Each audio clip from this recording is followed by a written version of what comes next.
Itu keren, kehidupan dalam rencana Tuhan. Motivasi sangatlah penting. Tanpa motivasi, hidup Anda hambar. Dan hidup Anda tidak akan sanggup meraih pencapaian yang terbaik.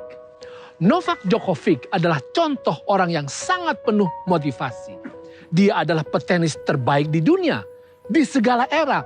Karena secara menyeluruh dia meraih juara jauh lebih tinggi dan bahkan lebih banyak daripada Roger Federer, juga daripada Rafael Nadal.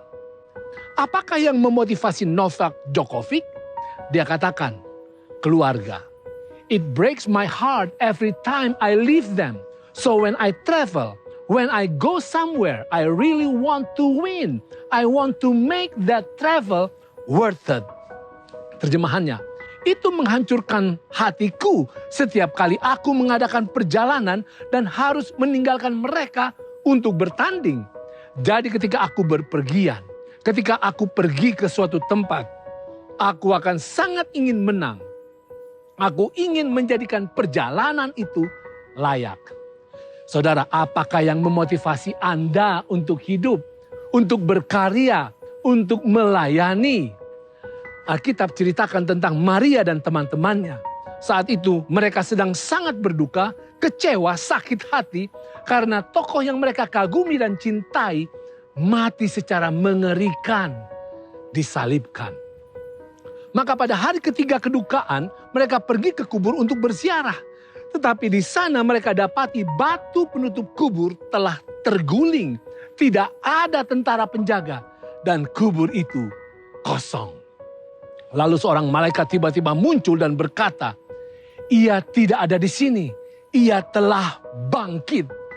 Saudara, kebangkitan Yesus merubah hidup para wanita itu, murid-murid Yesus, dan juga setiap umat yang beriman kepada Allah. Ini harus menjadi motivasi yang sangat besar, menggebu dan berkobar-kobar di hati Anda. Yesus anak Allah yang telah disiksa, dihina, dibunuh, dikuburkan. Tetapi dia telah bangkit. Yesus bangkit sebagai pemenang. Yesus naik ke surga sebagai pahlawan yang menang. Yesus duduk di tahtanya sebagai yang berhak menguasai seluruh alam semesta secara sah. Yesus berkuasa kembali demi menyediakan kehidupan kekal bagi Anda. Benar saudara, Yesus dan pengalaman keselamatan bersama Dia adalah dasar motivasi yang paling mendasar bagi kita. Hidup sekarang ini layak dijalani.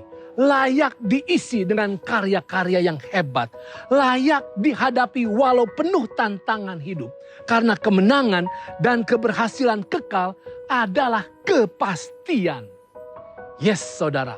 Seperti Paulus, motivasi hidup kita adalah Yesus. Sebab kasih Kristus yang menguasai kita. Mari lihat pengalaman dua murid Yesus yang berduka juga dalam perjalanan mereka ke Emmaus. Ketika mereka sadar bahwa Yesus telah berjalan di sisi mereka, maka kata mereka seorang kepada yang lain, "Bukankah hati kita berkobar-kobar ketika Ia berbicara dengan kita di tengah-tengah jalan dan ketika Ia menerangkan kitab suci kepada kita?" Saudara, kitab suci, firman Tuhan adalah pemotivasi penting bagi Anda. Setiap kali Anda membuka Alkitab, Anda akan temukan arah kehidupan yang pasti. Kekuatan untuk menghadapi beban kehidupan. Dan penyertaan Tuhan yang menyelamatkan. Semangat selalu saudara. Lebih daripada Novak Djokovic. Bersama Yesus kita bertanding untuk memenangkan jiwa bagi kerajaan sorga. Termotivasilah karena Yesus nyata bersama kita. Termotivasilah karena firman Allah yang penuh kebenaran akan mengarahkan kita. Itu keren.